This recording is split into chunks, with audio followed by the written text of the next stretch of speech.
and feeling about this. What is going on, everyone? We are back. Some of you saw in my previous video that I was in Japan for 2 weeks, but I'm back now, and I took a week off to really plan ahead for the future.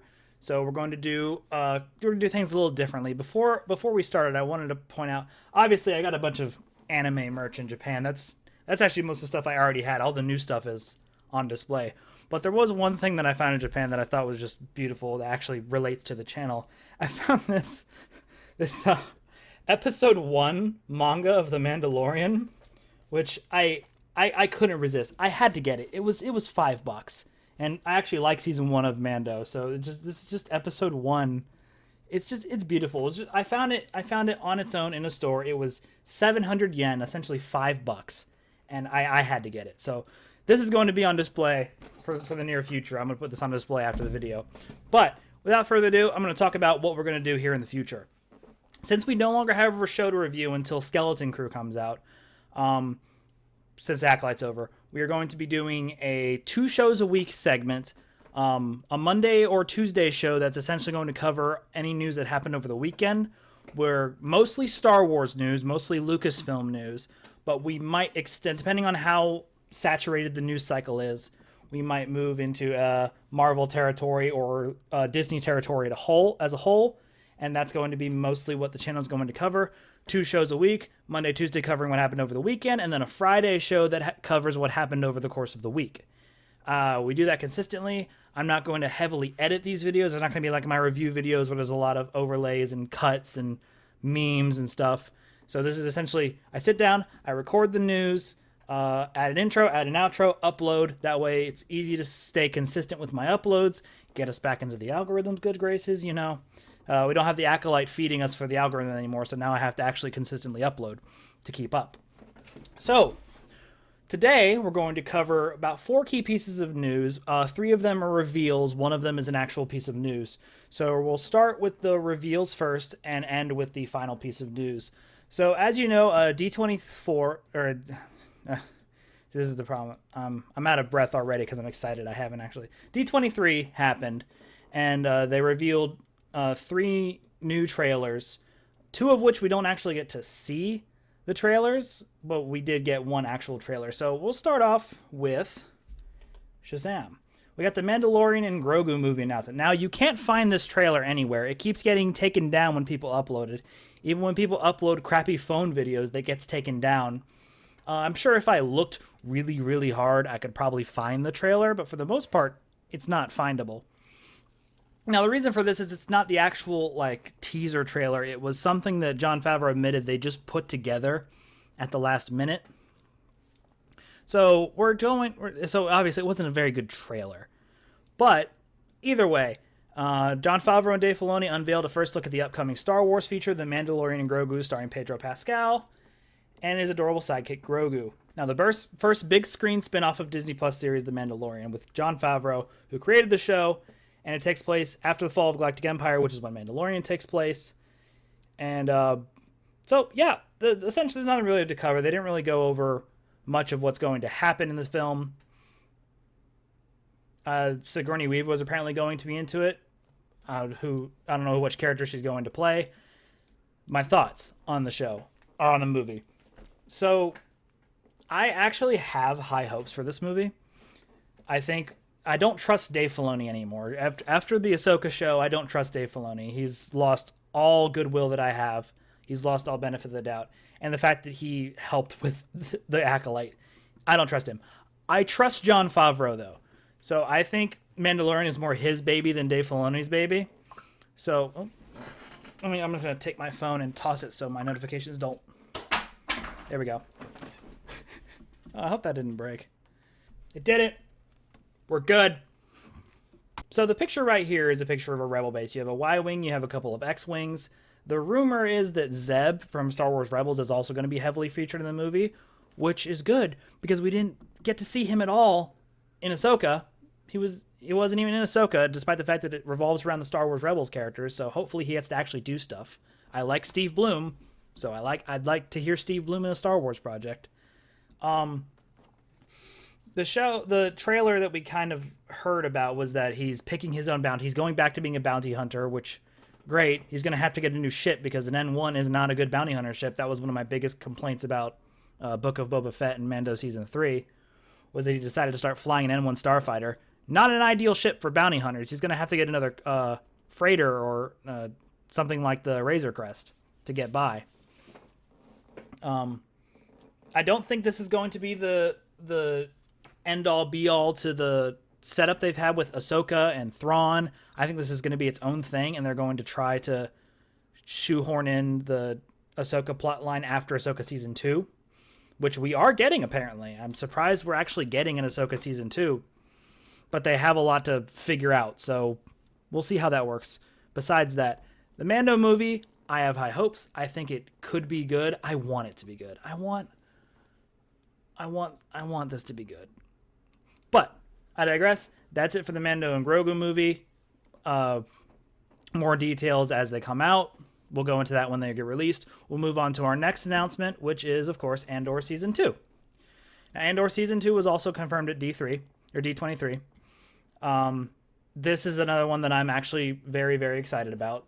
Andor Season 1 was one of the few is probably the only Disney Star Wars project outside of Mandalorian that I actually really enjoy. Rogue One, Andor, that whole storyline, I enjoyed. Funny enough, I enjoy more of the supporting cast. You have Saw Gerrera, you have Mon Mothma, you have Luthen Rael with Stellan Skarsgård. I love all of those characters. Not too big on the Imperial side story, but I love their side stories. And of course, Forrest Whitaker, Saw Gerrera, beautiful character. Love that. Very excited about that. Same team involved, same writers, same directors, same producers. I think this will be probably the best announcement that we've gotten. It might be even better than the Mandalorian and Grogu movie, but we're not getting this until much later next year, I believe. I believe it's coming out in 2025, so we'll see. Good news on that. Not a whole lot to talk about. It is going to introduce Krennic and K2SO, which is great. We get to see... Why does it keep... My screen just keeps scrolling, and I'm not doing anything. Anyway, we get to see... What? What are you doing? I'm not touching it, okay? I'm not touching the screen. It's scrolling. We have technical difficulties. Computer missed me, apparently. K2SO and Krennic are returning, and with that, we get to see basically how Andor came into possession of K2SO, who was a beloved character. Alan Tudyk playing him. So... Stop. Is it the mouse? It's the mouse. All right. Stay. Yeah, so I'm excited about that. Andor Season 2, not a lot to really cover. Hopefully it'll be good as the first season. Hopefully people aren't as burnt out on everything as they are. The reason why Andor might not get reviewed very well is because there might not be a lot of interest in it, because we have our final announcement, which is the newest thing we're going to see, which is Star Wars Skeleton Crew. Now, this is one of the few things that we did actually get a trailer for. I'm not going to play the trailer here. You can watch the trailer on your own time. Mostly, biggest vibe I get from it is it's a family-friendly series, which is a way of saying it's a kid show. It's going to be geared towards children. What I think they're going... This is why I don't like the family-friendly aspect, is they're trying to aim it specifically towards children, because if you think about it, it's a show about kids, and the vibe I get from the trailer is they're going for an Stranger Things vibe of a children's story. The main cast are all children, and they have to interact with the world of adults in Star Wars, which you can do to have mass audience appeal. Stranger Things has mass audience appeal. It is basically a children's movie, but it's a horror film that adults can watch. Or it's not a children's movie. It's a horror film, but adults really enjoy it. Part 1 and 2. It's a story about children, but it appeals to everyone. I think Stranger Things is probably the better example. I think this is going to have a very bad fall off because they're going to gear it more towards children. But hate to say, guys, as kids, there's no new generation interest in Star Wars because the sequel trilogy lost everyone. So I don't know who they're trying to reach out to for this. This might not land very well. Obviously, we're going to cover it here, but I don't think the mass audience is going to enjoy it very much. We'll see what happens with it. I don't have high hopes for the show. This show's definitely not going to save Star Wars. This is definitely a throwaway show. All in all, I think the overall theme of it pretty good. The way the trailer works, it looks more like a Fallout show.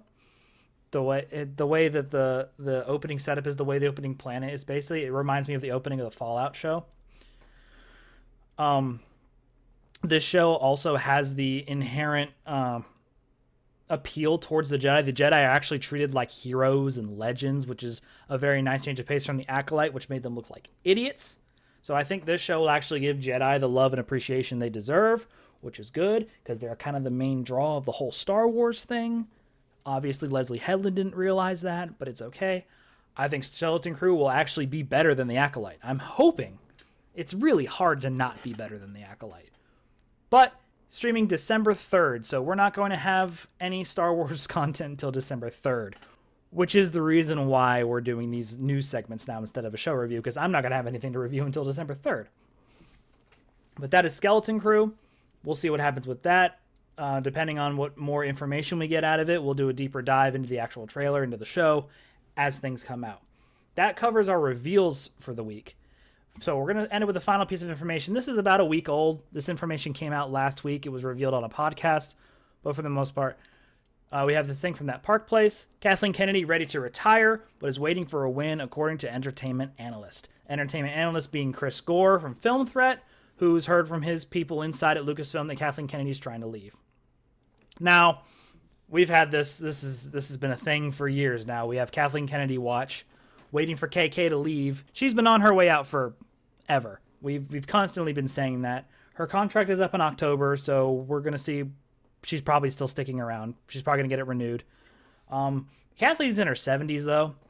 I feel like she should have retired already. She wants to go out on a win. So we'll go here. This is from that Park Place. She wants to leave on the heels of a massive critical and commercial success. Right, according to Film Threat's Chris Gore, she is willing to walk out on one condition. She wants a win. Which means we're never going to get rid of her. She's never leaving.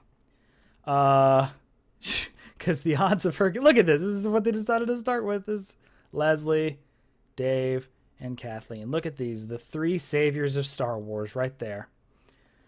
Yeah, she was in charge of the sequel trilogy. That was her.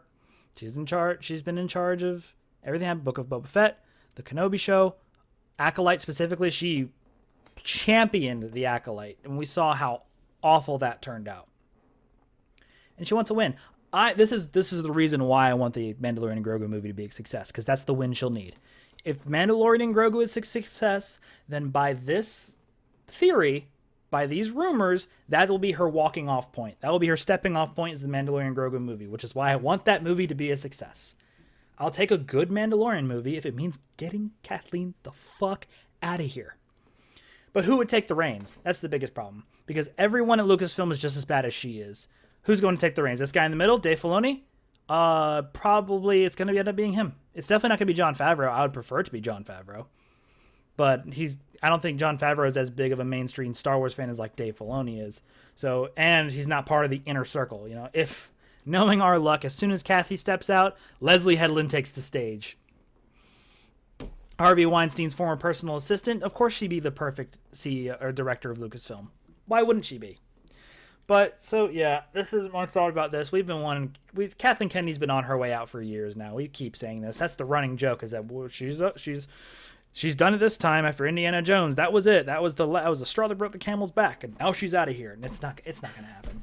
But this is why I hope the Mandalorian and Grogu movie is good. But what do you guys think? Do you enjoy these little segments that I'm doing? And this is basically what the channel is going to do for the future. I hope you guys enjoy this. Obviously, this is my first attempt at doing the new segments outside of our actual Y-Wing podcast, which we are also going to try to get back to doing actual weekly podcast. That's going to take some time because I have to get all the guys on one consistent schedule. We got to get Indy and Zay and Matt back in to do the actual podcast segments. You guys like this idea for the channel? Do you think this is a good move? If not, let me know in the comments below. If it is, let me know in the comments below. If you like the video, subscribe, channel, all that good jazz. I hope you guys enjoyed this. We're going to be covering a lot more in the future, and I appreciate all of you watching, and thank you so much, and we'll see you all next time.